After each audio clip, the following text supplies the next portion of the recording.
दोस्तों आज मैं आपको ऋषिकेश से केदारनाथ धाम तक लेकर चलती हूँ। ऋषिकेश से केदारनाथ धाम जाने वाले रोड कैसे हैं और क्या आप इस बार केदारनाथ आ रहे हैं, और इस पे आपको बताती हूँ कहाँ कहाँ चेक पोस्ट मिलेंगे, आपको कहाँ कहाँ चेकिंग मिलेंगी, कौन कौन से रास्ते में कौन कौन से शहर मिलेंगे और क्या क्या यहाँ पर सुविधा मौजूद होने वाली है।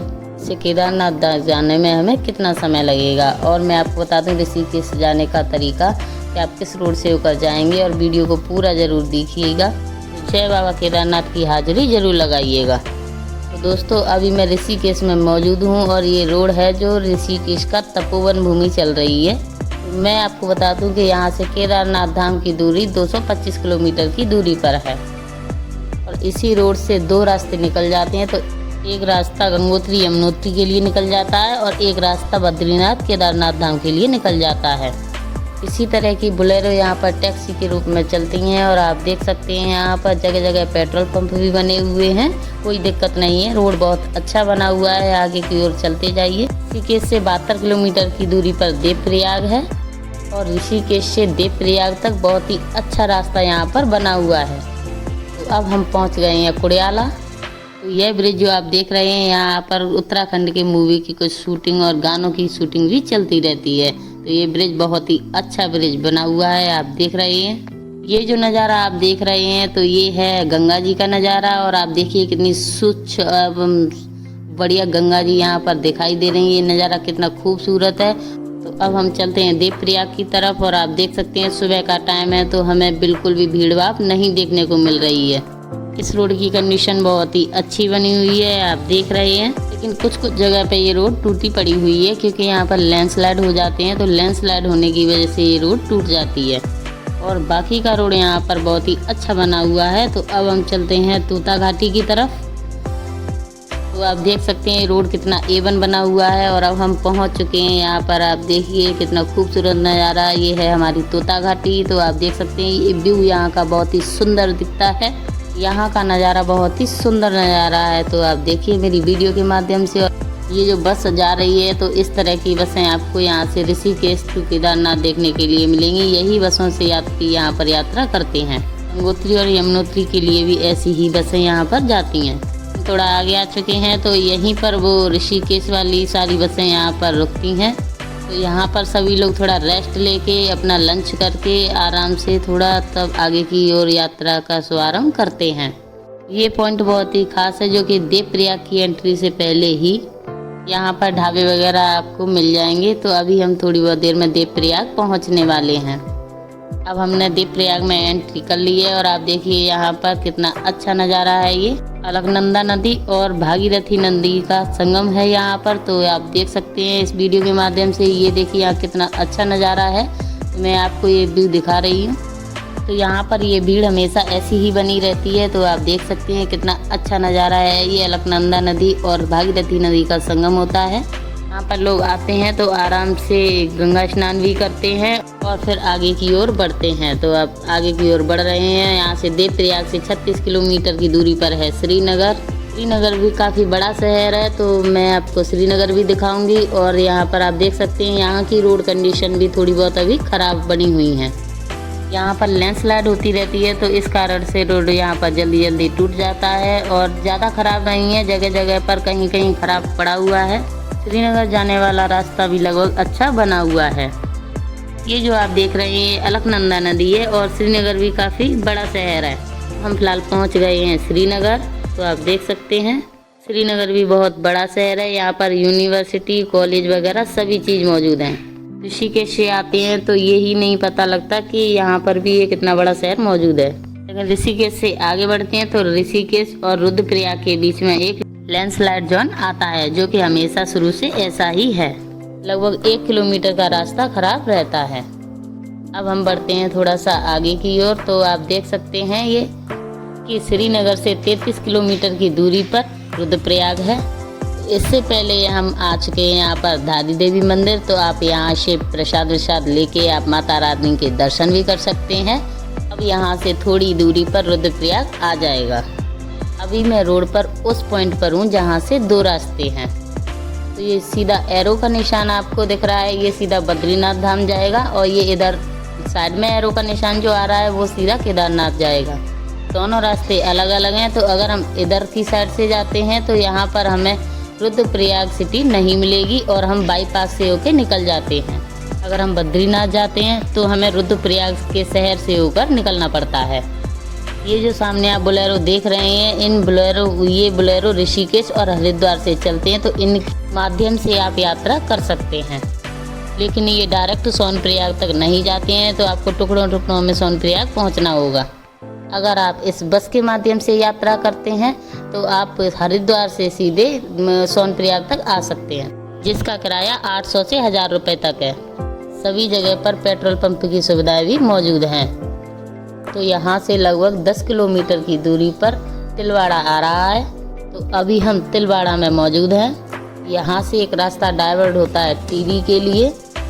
छोटा सा शहर है यह तिलवाड़ा। तो आप देख सकते हैं तिलवाड़ा से 12 किलोमीटर की दूरी पर अगस्त्यमुनि है। तो दोस्तों फिलहाल अभी मैं अगस्त्यमुनि में मौजूद हूँ। तो आप देख ही सकते हैं रोड तो एकदम टकाटक है, कहीं कहीं पर ही रोड ये टूट गया है। अगस्त्यमुनि भी एक बड़ा शहर है, तो यहाँ पर आपको रुकने की भी सारी व्यवस्थाएं मिलेंगी। होटल ढाबे सभी यहाँ पर मौजूद हैं। अगर आपको कहीं भी रुकना भी पड़ जाता है तो आप रुद्रप्रयाग, तिलवाड़ा, अगस्त्यमुनि चाहे कहीं भी रुक सकते हैं। ये है आपका अगस्त्यमुनि का टैक्सी स्टैंड। यहाँ से रास्ता 2 भागों में डाइवर्ट हो जाता है। तो आप देख सकते हैं ये रोड से मैं जा रही हूँ वो है केदार धाम के लिए, और जो लेफ्ट वाला रोड है वो है बूढ़े केदारनाथ के लिए। ये जो आपको लोहे का पुल दिखाई देगा अभी, तो इससे हम बूढ़े केदार के लिए निकल जाते हैं। और ये जो नदी आपको दिख रही है ये मंदाकिनी नदी है। अब हमें केदारनाथ धाम तक के लिए मंदाकिनी नदी देखने के लिए मिलेगी। रुद्रप्रयाग से बद्रीनाथ धाम में आने वाली अलकनंदा नदी और केदारनाथ धाम से आने वाली मंदाकिनी नदी का संगम हो जाता है। अब हम मंदाकिनी के सारे चलेंगे। अगस्त्यमुनि से 25 किलोमीटर की दूरी पर गुप्तकाशी है, जो कि उससे भी पहले बहुत सारी चीज़ें हैं, वो भी मैं आपको दिखाना चाहती हूँ। ये चंद्रपुरी है, तो यहाँ पर रोड थोड़ा सा नैरो हो जाता है। चंद्रपुरी से आगे निकलते हैं तो एक रास्ता डाइवर्ट होता है जो चोपटा के लिए। तो मैं लगभग उसी जगह पर पहुँचने वाली हूँ जिसका नाम कुंड है। अब मैं आपको बता दूं कि ये सामने वाला जो गेट के अंदर रास्ता जा रहा है ये जा रहा है चोपटा के लिए, और ये इधर जो जा रहा है पुल के नीचे ये है लोहे के पुल से होते हुए सोनप्रयाग गुप्तकाशी होते हुए हम यहाँ से केदारनाथ धाम निकल जाएंगे। तो रोड यहाँ से थोड़ा सा खराब हो जाता है और रोड की चौड़ाई भी थोड़ी सी कम हो जाती है। अगस्त्यमुनि तक रोड बहुत अच्छा है और बहुत चौड़ा भी है। अगर हम गुप्तकाशी की तरफ आते हैं तो रोड थोड़ा सा नैरो हो जाता है। गुप्तकाशी में एंट्री से पहले भी पेट्रोल पंप मौजूद हैं। रोड यहाँ पर थोड़ा सा नैरो है, सामने से गाड़ियाँ आती हैं तो हमें थोड़ा सा रुकना पड़ता है। अगर आप अपनी गाड़ी से आते हैं तो थोड़ा संभल कर आएँ और सावधानी रखें। यहाँ पर भी हमें 2 अलग अलग रास्ते देखने के लिए मिल रहे हैं। ये राइट वाला रास्ता कालीवट मंदिर के लिए जाता है और जिससे मैं आ रही हूँ ये केदारनाथ धाम के लिए जाता है। जो धारी देवी मंदिर है उसमें तो सिर के दर्शन होते हैं, और ये कालीमठ मंदिर है उसमें धड़ के दर्शन होते हैं। थोड़ा सा जाम निकलने के बाद अब हम पहुँच जाएंगे यहाँ पर गुप्तकाशी। गुप्तकाशी भी बहुत बड़ा शहर है। अगर आपको हेलीकॉप्टर से यात्रा करनी है तो यहाँ पर हेलीपैड भी बना हुआ है। तो यहाँ पर भी आपको सारी सुविधाएं देखने के लिए मिलेंगी। रहने खाने की व्यवस्था भी पूरी देखने के लिए मिलेगी। और अब बढ़ते हैं आगे की ओर। तो आप देख सकते हैं गुप्तकाशी से 3.5 किलोमीटर की दूरी पर नारायणकोटि है, और लास्ट पेट्रोल पंप आपका नारायणकोटि में ही पड़ेगा। इसके बाद आपको कोई भी पेट्रोल पंप देखने के लिए नहीं मिलेगा। और नारायणकोटि से 11 किलोमीटर की दूरी पर आपका फाटा है, और फाटा भी बहुत ही खास जगह है तो केदारनाथ धाम जाने के लिए। तो अभी हम फाटा में पहुंचने ही वाले हैं। तो आप देख सकते हैं यहाँ की रोड की कंडीशन भी बहुत ही मस्त हो चुकी है। पहले यहाँ पर रोड की कंडीशनें ठीक नहीं थी, लेकिन अब तो यहाँ पर रोड की कंडीशन बहुत ही अच्छी हो गई हैं। फाटा में भी दूसरा हेलीपैड बना हुआ है, और फाटा से 8 किलोमीटर की दूरी पर है सिरसी। तो सिरसी में भी आपका हेलीपैड बना हुआ है। अब हम पहुंचने वाले हैं सिरसी। तो यहाँ पर भी रोड बहुत ही अच्छा बना हुआ है। कहीं कहीं अचानक से यहाँ पर जाम भी मिल जाता है। और मैं यहाँ पर एक सुंदर सा दृश्य दिखा रही हूँ। यहाँ पर टूटा फूटा रास्ता, ये ज़्यादा दूरी का नहीं है। ये टूटा रास्ता आपका 1 किलोमीटर की दूरी का है। सिरसी में अगर हम पहुँच जाते हैं तो तीसरा हेलीपैड सिरसी में है। अगर आप हेलीकॉप्टर से यात्रा करना चाहते हैं तो वो भी वहाँ से संभव है। सिरसी के बाद 4 किलोमीटर की दूरी पर सीतापुर आता है। रोड यहाँ पर भी बहुत अच्छा बन चुका है। मैंने पूरे रास्ते में देखा कि रोड काफ़ी अच्छा बन चुका है, लेकिन कहीं कहीं रोड टूटा हुआ है, जो कि लैंडस्लाइड होने की वजह से रोड टूट गया है। तो वहाँ से थोड़ा सा आपको संभाल के निकलना होगा। इस टाइम बहुत भीड़ हो जाती है केदारनाथ धाम जाने के लिए। तो आप देख सकते हैं जगह जगह पर इतनी सारी गाड़ियाँ खड़ी हुई हैं। ये सिरसी है, तो यहाँ पर हेलीपैड भी है। सबसे ज़्यादा अच्छी जगह मैं आपको बताती हूँ तो वो है गुप्तकाशी, क्योंकि वहाँ तक रास्ता भी बहुत बढ़िया है और आप आसानी से पहुँच भी सकते हैं। सिरसी से 4 किलोमीटर की दूरी पर आता है आपका सीतापुर। पर भी एक खूबसूरत वाटरफॉल है। तो आप देख ही सकते हैं यहाँ पर कितना अच्छा नज़ारा है। ये देखिए कितना अच्छा महसूस हो रहा है। इस रास्ते पर हमें 2 वाटरफॉल देखने के लिए मिले हैं। सामने आप देखिए तो यहाँ से सीतापुर की सबसे बड़ी कार पार्किंग नज़र आ चुकी है। अगर आपको रुकना है तो आप सीतापुर में भी रुक सकते हैं, क्योंकि सीतापुर में भी बहुत बड़ी कार पार्किंग है।